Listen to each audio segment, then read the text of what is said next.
귀한 찬양에 큰 은혜 받으신 줄로 믿습니다. 이 시간에 하나님께 영광을 또 찬양대에겐 격려의 마음을 담아서 크게 박수 한번 할까요?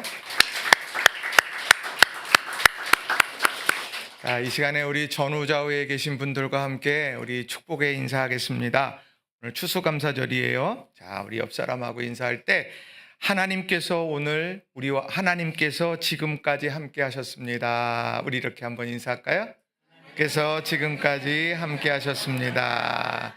또 한번 인사합시다. 귀한 여정 동행해 주셔서 감사합니다. 네. 여러분들께 하나님께서 주시는 큰 은혜, 또 축복과 결실의 은혜가 여러분의 삶의 자리에 날마다 가득하시기를 주님의 이름으로 간절히 축원합니다.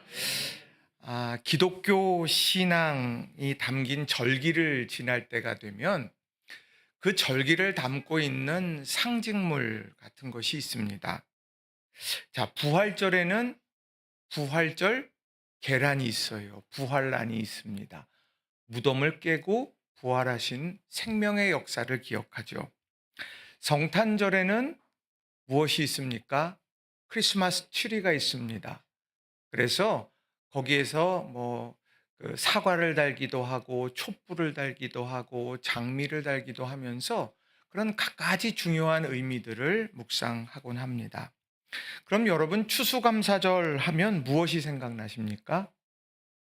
과일재단, 곡식재단 이런 것들이 생각이 나실 거예요. 거기에는 하나님께서 이루셨습니다라는 그런 고백이 거기에 담겨 있습니다. 그런데 성경 말씀에 보게 되면 이런 지켜야 될 절기가 갖는 중요한 의미들을 잘 설명해 주고 있는데 출애굽기 23장에 보게 되면 이 절기에 대해서 아주 잘 설명을 해 주고 있습니다. 15절과 16절 말씀을 보면 하나님이 세 가지의 중요한 절기를 잘 지키도록 명령하셨는데 하나는 유월절 절기고 두 번째는 맥주절기고 세 번째는 수장절, 지금으로 말하면 추수감사절입니다. 유월절은 하나님의 능력으로 구원을 경험한 것을 기억하라는 것이고 맥주절은 하나님께서 약속하신 그 땅에 들어가서 첫 번째 소산을 거둔 것, 우리 그것을 기억하면서 하나님의 약속이 성취됐구나. 이것을 또 기억하면서 절기를 지키고 수장절, 내 수고와 노력과 애씀이 하나님의 은혜 가운데 결실하게 됐구나. 이런 것을 기념하면서 수장절 절기를 지킨다는 거예요. 그러니까 이 세 가지의 절기 때 그냥 그 절기구나 아는 게 중요한 게 아니라 그 안에 담긴 의미를 잘 아는 것이 필요하다는 거죠.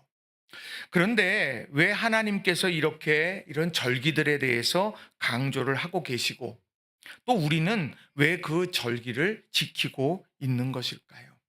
저는 오늘 이 본문 시편 100편 감사의 시라고 이렇게 표제어가 되어 있는 거의 유일한 시편인데 이 시편의 말씀을 통해서 두 가지의 중요한 교훈의 메시지를 전하고 또 함께 은혜를 나누기를 원합니다. 자, 첫 번째로는요. 여전히 하나님의 돌봄 속에 있음을 기억하는 절기라는 거예요. 한번 따라해 봅시다. 여전히 하나님의 돌봄 속에 있음을 기억하는 절기입니다. 이 추수감사절을 지키는 이유는 여전히 우리는 하나님의 돌봄 속에 있구나. 이걸요 자각하고 기억하고 붙잡는 절기라는 거예요. 여러분 추수감사절기 그러면 어떤 생각이 듭니까? 농사하고 깊은 생각을 하게 됩니다. 첫 목회지였던 저 단양에서 추수감사절을 맞을 때가 되면 두 가지 일을 꼭 했습니다. 하나는 무엇이냐면 과일 재단을 쌓는 일이었어요.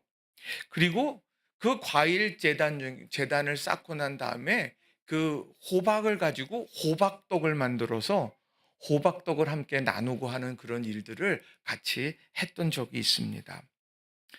자, 그런데 이 과일 재단을 이렇게 만든다라고 하는 것, 오늘 여기 앞에도 어제 정성껏 준비하시고 또 세팅해 주셔서 예쁜 과일 재단이 만들어졌는데, 그 농촌에서 목회하게 될 때 그때는 어땠느냐? 각자 이렇게 자신들이 경작하고 추수한 것들로 이렇게 채웠던 기억이 있습니다.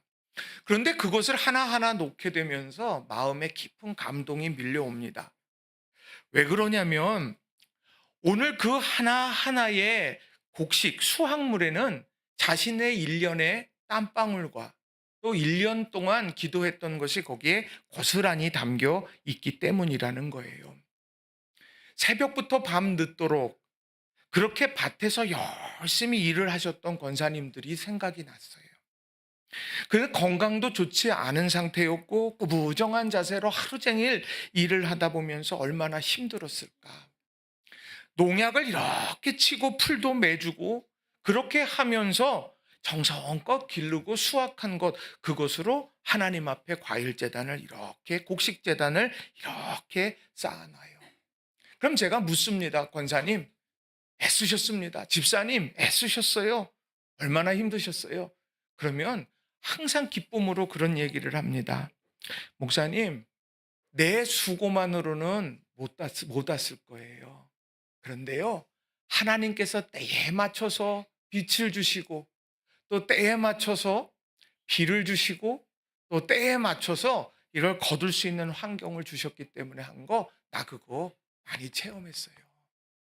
그런 얘기를 하면서 기쁨으로 드리는 그런 기억이 납니다.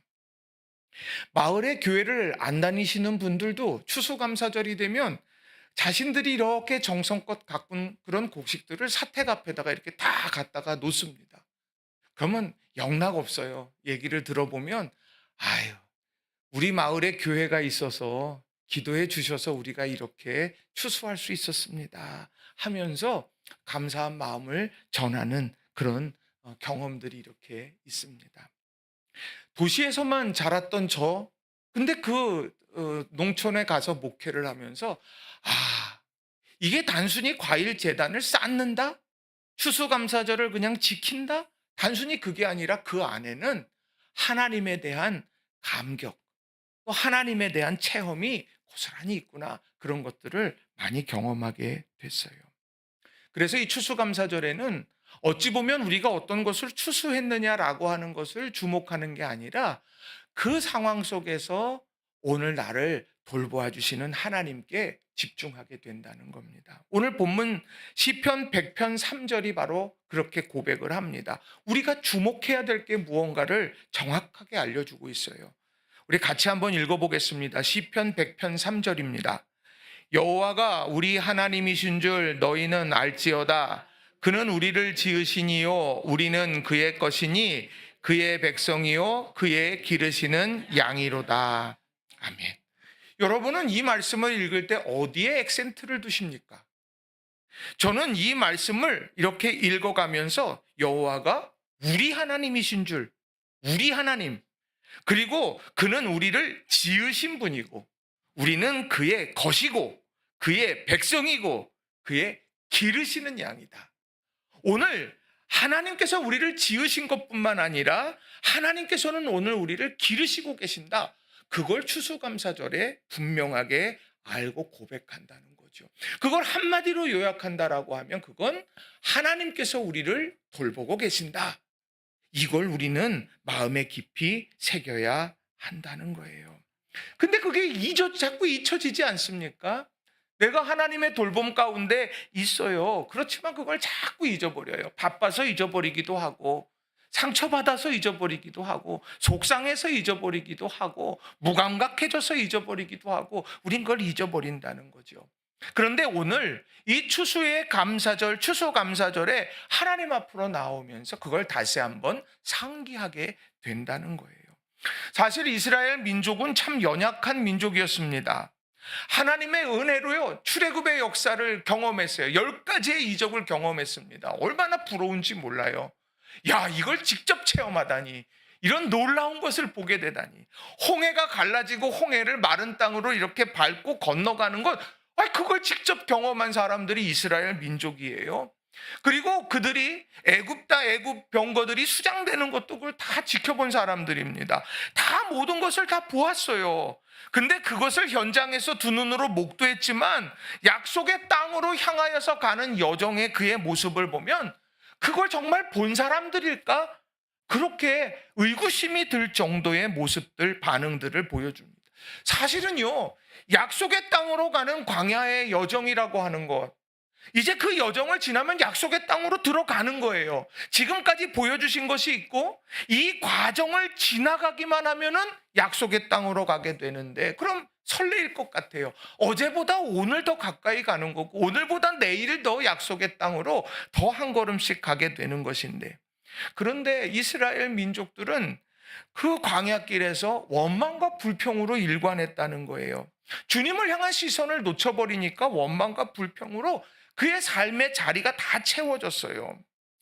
자, 애굽의 고통 때와는 비교할 수 없는 작은 것들인데도요, 광야 내내 감사가 사라졌어요. 자, 물이 없다고 불평했습니다. 그래서 물을 하나님이 주셨죠. 광야에서 만나를 주셨습니다. 얼마나 감격스러워요. 하늘에서 이름도 모를 것이 새벽이면 다 내려서 걷어서 먹었으니까. 그런데 어느 순간에 불평하기 시작하죠. 애굽에서 먹던 고기도 먹고 싶고 애굽에서 먹던 부추와 수박도 먹고 싶어. 그런데 주구장창 만나만 줘. 만나로 언제 해먹을 수 있는 것도 이제 한계가 됐어. 뭐 예를 들면 그런 상황인 거예요. 그러니까 하나님이 메추라기를 갖다 주시잖아요. 근데 어느 순간인가 또 그것마저도 불평하기 시작합니다. 하나님은 약속의 땅으로 그들을 이끌어가고 계세요. 전쟁해가지고 흐트러져서 애굽으로 돌아가자고 할까봐 하나님께서는요, 우회길로 이렇게 걸어가게 하셨습니다. 그런데 사람들은 불평하기 시작해요. 왜요? 왜 이렇게 돌아가요? 주님, 절로 가면 되는데. 하나님, 내가 가자는 대로 가지 왜 하나님께서는 이 우회하도록 이렇게 만드십니까? 지도자들은 분열됐어요. 하나님은 왜 모세하고만 이랬어요? 그러면서 불평하기 시작합니다.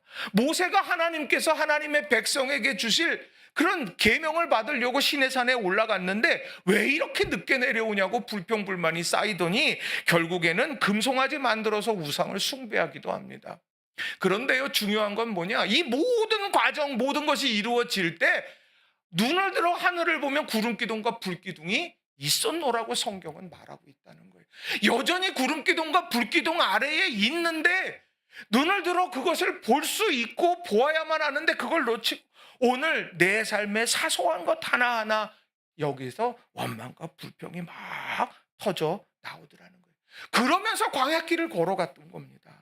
약속의 땅으로 가는 과정 속에 있는 광야, 이것만 지나면은 놀라운 역사가 일어나고 하나님께서 우리에게 약속하신 땅의 주인공이 되겠다. 매일 만나를 먹으면서 이런 돌봄이 내게 있구나. 이런 건 다 잊어버리고 도리어 원망과 불평이 모든 삶의 자리에 아로새겨져 버렸다는 거예요. 하나님께서 얼마나 안타까워하실까. 보아야 될 게 있는데 왜 그건 못 보냐. 이거 봐야 되는데. 이게 본질이 아니야. 그런데 그 본질이 아닌 거를 붙들고 애굽으로 돌아가고 싶어. 끊임없이 그렇게 이야기를 한다는 거죠. 그런 이스라엘 민족에게 하나님께서 절기를 가르쳐 주신 거예요. 왜요? 그대로 놔두면 불평과 원망과 탄식 속에서 사라져버릴 민족이기 때문이라는 거예요. 하나님의 돌봄이 여전히 너희에게 있어. 이걸 하나님은 절기를 통해서 알려주시는 겁니다. 그게 출애굽기 23장 15절부터 17절에 나오는 거예요. 여러분 같이 한번 우리 읽어봤으면 좋겠습니다. 15절부터 17절 말씀입니다. 시작. 너는 무교병의 절기를 지키라. 내가 내게 명령한 대로 아비벌의 정한 때에 이레 동안 무교병을 먹을지니 이는 그 달에 내가 애굽에서 나왔음이라. 빈손으로 내 앞에 나오지 말지니라. 맥추절을 지키라. 이는 내가 수고하여 밭에 뿌린 것에 첫 열매를 거둠이니라. 수장절을 지키라. 이는 내가 수고하여 이룬 것을 연말에 밭에서부터 거두어 저장함이니라. 내 모든 남자는 매년 3번씩 주 여호와께 보일지니라. 아멘. 이 세 가지의 절기가요, 애굽에서부터 약속의 땅까지의 여정을 다 담아내고 있는 거예요. 유월절 뭡니까? 애굽의 고통 속에서 하나님께서 강한 손과 편팔로 건져주셨다. 너 그거 잊어버리면 안 된다. 이게 시작이야. 이 얘기예요. 그리고 광야를 지나서 맥주 건너서 약속의 땅으로 가서 거기에서 그동안에는 하나님께서 내려주시는 것을 먹었는데 약속의 땅에 들어가서 정말 심고 그리고 거기에서 첫 번째 소출을 거두면서 야, 정말 하나님께서 약속하신 젖과 꿀이 흐르는 땅이 여기였구나. 약속은 이루어지는구나. 이것을 경험하게 되는 거예요. 그리고 나서 열심히 한 해 동안 수고하고 애썼는데 그 모든 수고와 애씀이 결실을 맺게 한 것, 그것을 내가 실제로 거두어드리고 그걸 창고에다가 놓으면서 하나님이 하셨습니다. 이걸 고백하는 것, 이게 바로 수장절 추수감사절입니다. 그래서 유월절과 그리고 맥주절과 그리고 수장절, 추수감사절, 이 세 가지가 오늘 하나님의 돌봄은 여전히 우리를 향해 있다는 것을 우리에게 날마다 자각시켜주고 있다라고 하는 거예요. 우리는요, 얼마나 잊고 사는 게 많은지 몰라요. 열심히 돈을 벌려고 애써요. 그러다 가족 다 잊어버릴 때 있지 않아요? 우리가 열심히 무언가를 막 하고 막 달려가고 막 그냥 하고 있는데 내가 지나고 나면 아, 이게 아니었구나. 이런 걸 갑자기 그냥 느끼게 될 때가 있다는 거예요. 근데 나중에 그걸 정신을 차리고 보면 이미 늦어버린 때가 얼마나 많은지 몰라요. 그런데 오늘 저는 이 말씀을 출애굽기 말씀을 쭉 보면서 이 17절 말씀에 그런 마음이 꽂히더라고요.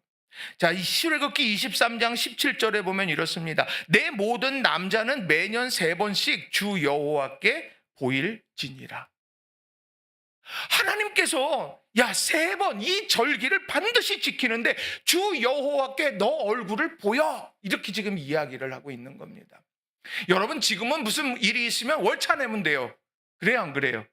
월차 내면 돼요. 뭐 휴가 쓰면 돼요. 우리가 멀리 가면 휴가 쓰면 돼요. 그런데 가만히 생각해 보세요. 이스라엘 민족의 직업이 뭡니까? 목축업이에요. 또 뭡니까? 농사를 짓습니다. 여러분, 목축하는 사람들이요, 어디 멀리 나갈 수 있냐? 못 나가요. 왜요? 염을 만들어줘야 되거든요. 아픔과 돌아봐야 되는 거거든요. 그러니까 그 자를 비운다라고 하는 것이 얼마나 힘들고 어렵겠어요. 아우, 이렇게 하면 저거 안 될 텐데, 이런 생각. 농사 짓는 거요? 제가 단양에서 목회하면서 늘 본 건 뭐냐면 새벽 기도 시간이 맨날 바뀌어요. 낙원에서 얼마나 좋은지 몰라요. 5시 반 충분히 자요. 근데 시골에서 목회할 때는 어떠냐면은요, 겨울이 되면 뭐 5시 반, 6시에도 해요. 그런데요, 한참 농사일이 바쁠 때는 몇 시에 하느냐? 4시까지 올라갑니다. 아니, 도시에서 살다가 밤에 늦게 자던 제가 목회 나갔는데 갑자기 새벽 기도가 4시예요. 또 부지런한 권사님들은 3시 반, 3시에 이미 사택문을 두드리고 올라가세요. 못 일어날까봐 두들기고 올라가세요. 얼마나 그 권사님이 지금도 기억이 나던지요. 얼마나 막 그래요. 근데요, 왜 그러냐고 나중에 물어보니까, 목사님, 날이 덥고 이런 거 여러 가지가 있고 일을 해야 되는데 지금 그 시간에 나가서 아침 먹기 전까지 내가 열심히 일을 해야 이게 돼요. 그래서 목사님, 하나님 앞에 맡기는 거지만, 그러나 이렇게 하나님 앞에 기도하면서 나 이렇게 가야 돼요. 이렇게 하면서 이야기하는데, 알겠다고. 그러면 내일은 2시부터 하자고. 막 이런 얘기도 막 그냥 너스레를 떨기도 했어요. 그런데 중요한 건 뭐냐면, 오늘 우리가 여호와 앞에 보일지니라? 아유, 주님, 마음이 갔어요. 내 마음은 주님 향해 있는 거 아시죠? 성경에 그렇게 나옵니까? 1년에 3번씩 모든 사람들이 매년 3번씩 그 얼굴을 보이라고 이야기를 한다는 거예요.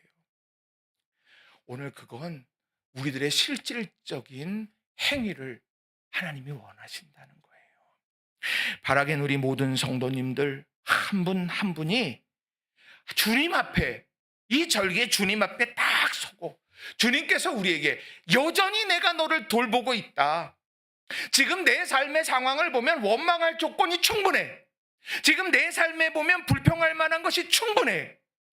그런데 그럼에도 불구하고 내가 하나님을 바라보면서 하나님이 나를 돌보고 계시는구나.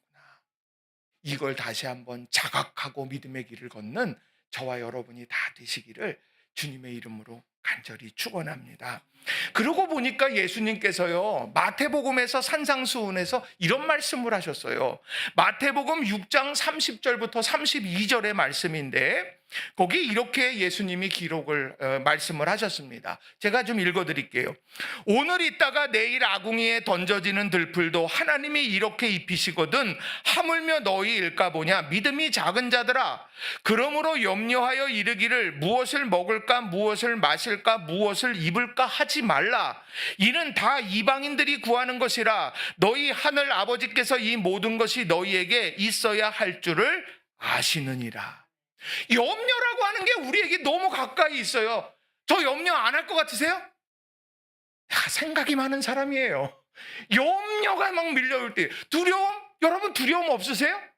두려움 막 밀려와요. 막 내 능력으로 감당할 수 있을까? 이런 생각 들면 막 두려움에 밀려와요. 우리는 어느 누구도 두려움과 염려 앞에서 자유할 수가 없는 거예요.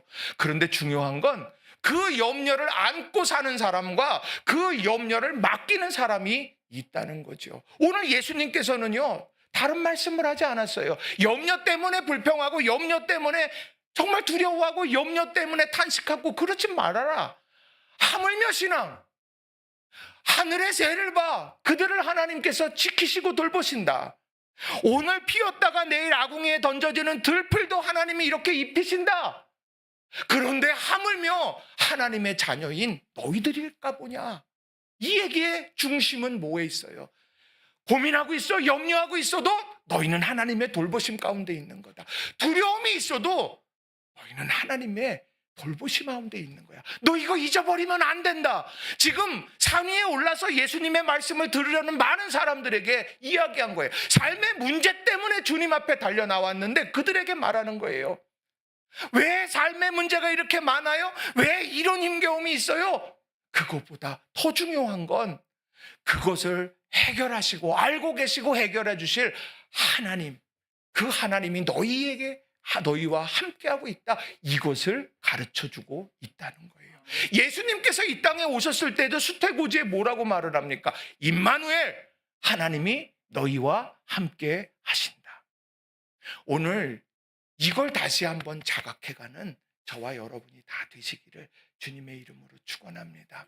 그래서 우리 마음에 염려가 밀려들고 답답함이 밀려들고 그럴 때 하나님 이게 뭐예요? 이게 아니라 하나님께서 여전히 우리를 돌보고 계신다. 이걸 가슴에 새기고 승리하는 우리 모두가 다 되시기를 바랍니다. 우리 옆 사람하고 한번 인사합시다.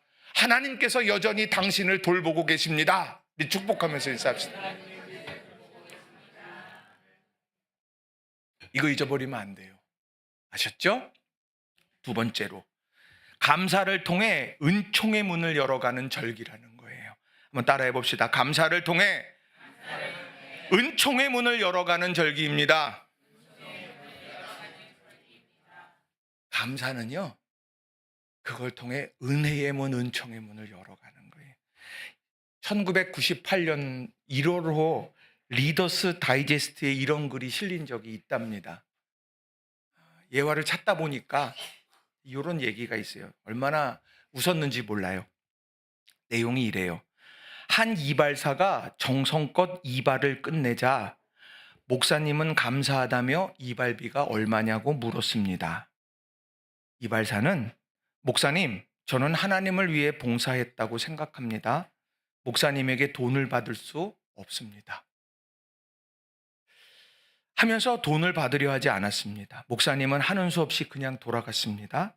다음 날 아침 이발사는 가게 문을 열 때 목사님이 보낸 감사 편지와 꽃다발을 받았습니다. 훈훈해요, 그죠? 다음 날 아침 이발사는 며칠 뒤 이 이발사가 이제 또 이발을 하게 됐습니다. 근데 이번엔 누가 왔느냐? 경찰관이 왔습니다. 그래서 경찰관에게도 이발을 이렇게 잘 해주고는 이발비가 얼마냐고 물을 때 이렇게 대답을 합니다.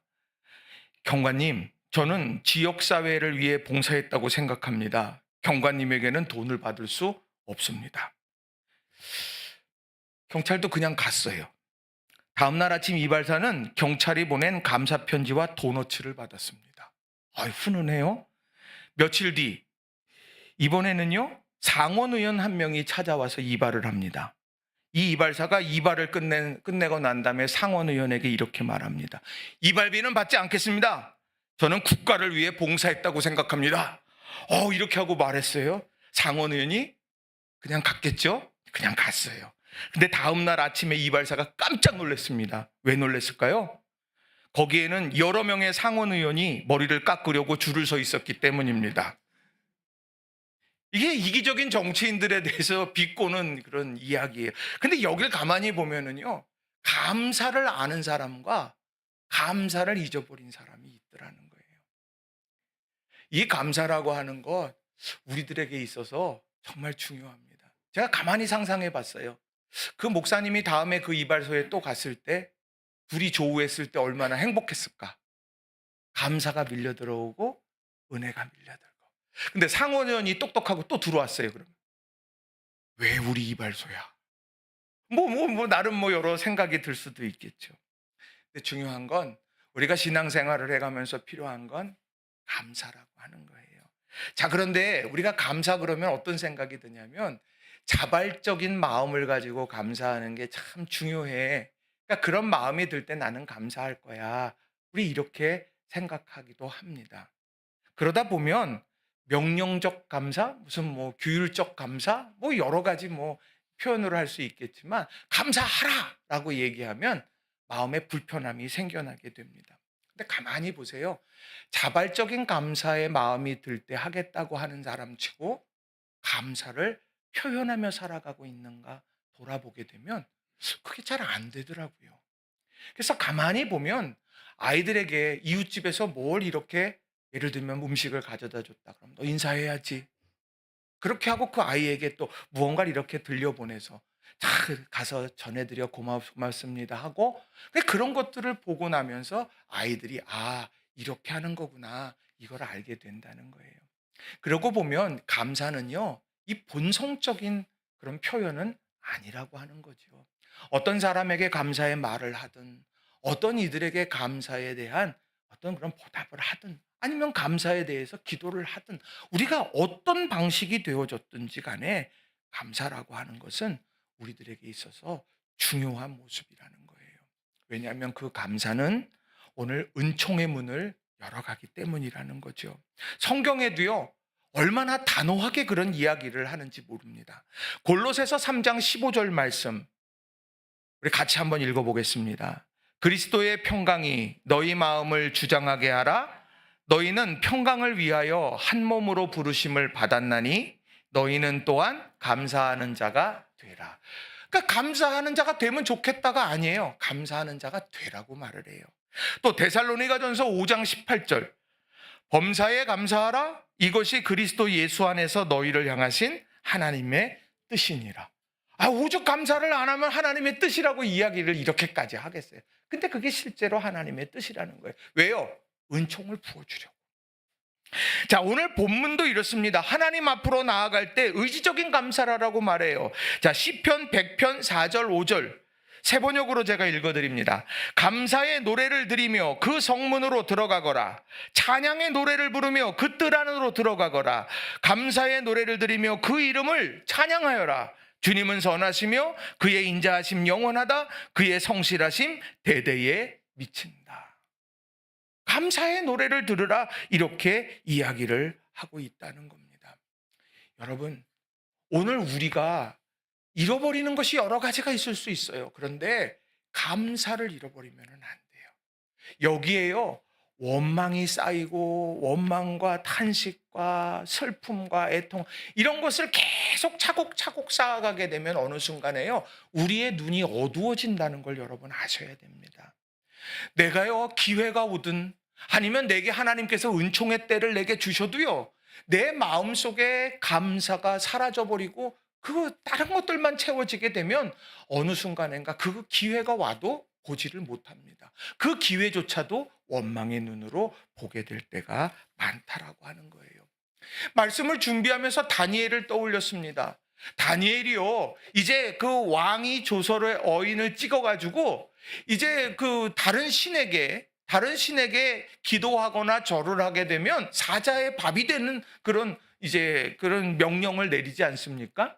그런데 오늘 이 다니엘이 전에 하던 대로 하나님 앞에 기도를 하게 돼요. 근데 그 표현을 다니엘서 6장 10절에 보면 이렇게 말을 해요.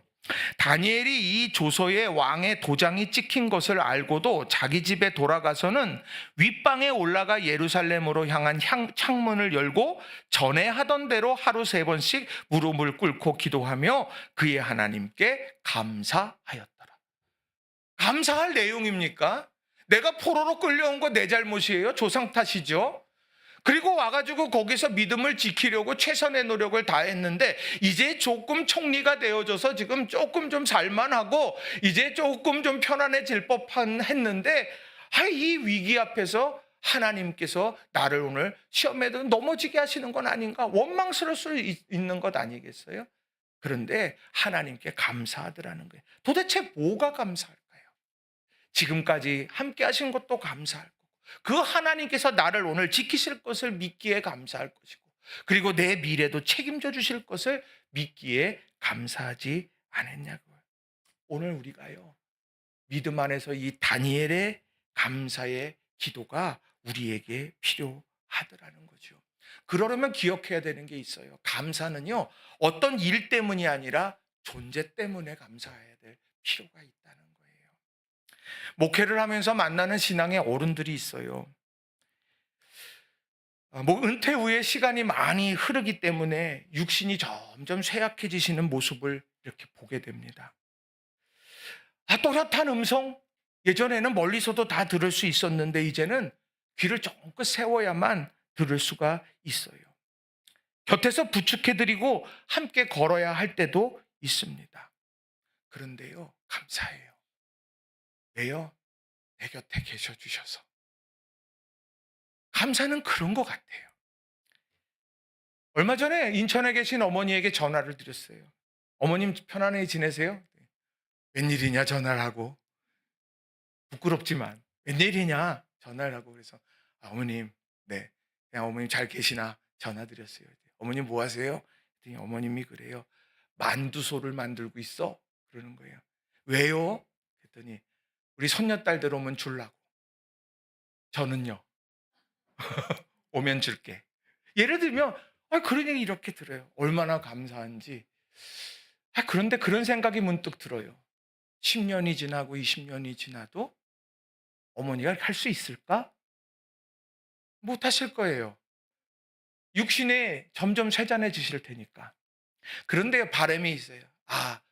그래도 곁에 계셔 주시고 함께 해 주시면 그게 진짜 감사의 제목이겠다. 이런 생각을 하게 됩니다. 자녀들도 마찬가지 아닙니까? 자녀가 우리들에게 자랑이 되고 기쁨이 돼요.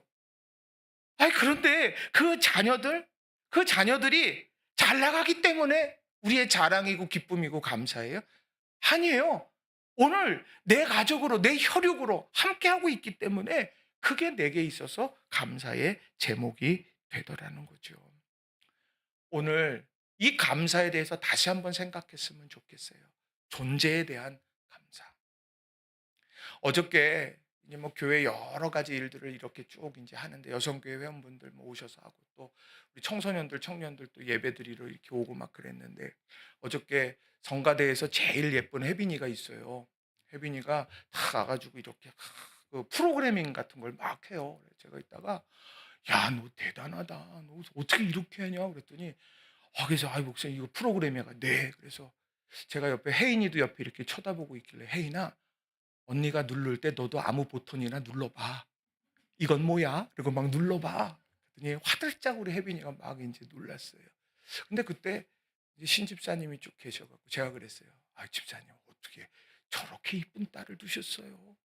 그랬더니 집사님이 겸손하게 그러게나 말이에요. 그래서 막 이제 이야기들을 쭉 이렇게 나눴어요. 우리 그런 거 아니에요? 바라만 봐도 이쁘고 바라만 봐도 감사하고.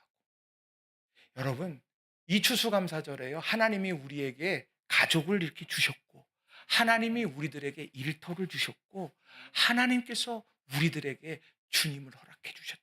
이런 것들을 다시 한번 돌아보면서 감사할 때 저는요, 은총의 문은 활짝 열리게 될 줄로 믿습니다. 얼마만큼 내가 이렇게 이뤘고 성장했고 막 그게 아니라 존재, 내 곁에 계시는 부모님, 내 곁에 계시는 아내와 남편, 나와 함께하는 우리의 자녀들, 이게 우리들에게는 큰 감사의 제목이 되는 줄로 믿습니다. 우리 교회 공동체도 마찬가지 아니에요. 여기에 우리 성도님들 한 분 한 분 모여 이 자체가 우리에게 감격이 되고 감사가 되는 거예요. 우리 옆 사람 한번 손 한번 이렇게 잡아봅시다. 이렇게 탁 잡아봅시다. 잡아봅시다. 그러면서 인사합시다. 감사해요. 감사해요. 존재 자체가 주는 은혜와 감사가 있더라는 거예요. 여러분 이걸 꼭 기억하시고 감사를 자꾸 쌓아보세요. 감사를 자꾸 해보세요. 감사의 눈으로 모든 것을 봐보세요. 반드시 은총의 문은 활짝 열리게 될 줄로 믿습니다. 말씀을 정리합니다. 여러분 주보에도 오늘 기독신보 1923년 11월 28일자 사설을 여러분 주보에다가 올려드렸어요. 거기에 보면 추수감사절을 우리나라에서 어떻게 지켰는가를 이렇게 기록을 합니다. 우리 교회에서 이 날을 지킴은 이 두 가지 목적이 있으니, 하나는 우리 일반 신자로 하여금 만복의 근원이 되시는 천부의 은혜를 깨닫고 감사하는 정성을 발표케 하고자 함이요, 또 한 가지는 이날에 드린 바 금전이나 곡식이나 과일을 모두 금전으로 교환하여 양 교파에서 경영하는 남북 만주, 서북간도, 일본 동경, 대판 등지 선교 사업에 충당케 하여 천부께 영광을 돌리고자 합니다. 이게 우리나라에서 추수감사절을 지키게 되는 유래, 목적을 설명하고 있는 거예요. 추수감사절은 하나님의 은혜를 깨닫는 거예요. 그리고 그것에 감사하면서 하나님께 영광을 올려드리는 귀한 일들을 하기로 결단하는 날, 이게 바로 추수감사절이에요. 여러분 하나님이 기뻐하시는 거룩한 믿음의 사람들이 다 되시기를 주님의 이름으로 축원합니다. 말씀을 정리하면 오늘 두 가지 말씀을 여러분들에게 드렸어요. 여전히 우리는 하나님의 돌봄 속에 있다. 그러니까 남들이 뭐라 그러더니요, 여러분 딱 붙들고 기도하세요. 하나님, 나는 하나님의 돌봄 안에 있음을 믿어요. 하물며 신앙, 하물며 너희일까 보냐. 그리고 하나님, 내가 의식적으로 감사할 거예요. 감사하면서 하나님께서 내게 은총의 때를 주실 때 그거 놓치지 않을 거예요. 나 그거 붙들 거예요. 그리고 그 길 걸을 거예요. 그리고 하나님, 내가 정말 주님 더 영화롭게 하며 살아갈 거예요. 우리 이런 다짐과 믿음과 소망, 이걸 품는 저와 여러분이 되기를 바랍니다. 이 시간 이 말씀 부여잡고 이 시간 간절한 마음으로 합심해서 통성으로 기도하겠습니다. 기도합시다. 살아계신 아버지 하나님, 감사합니다. 오늘 저희들에게 귀한 시간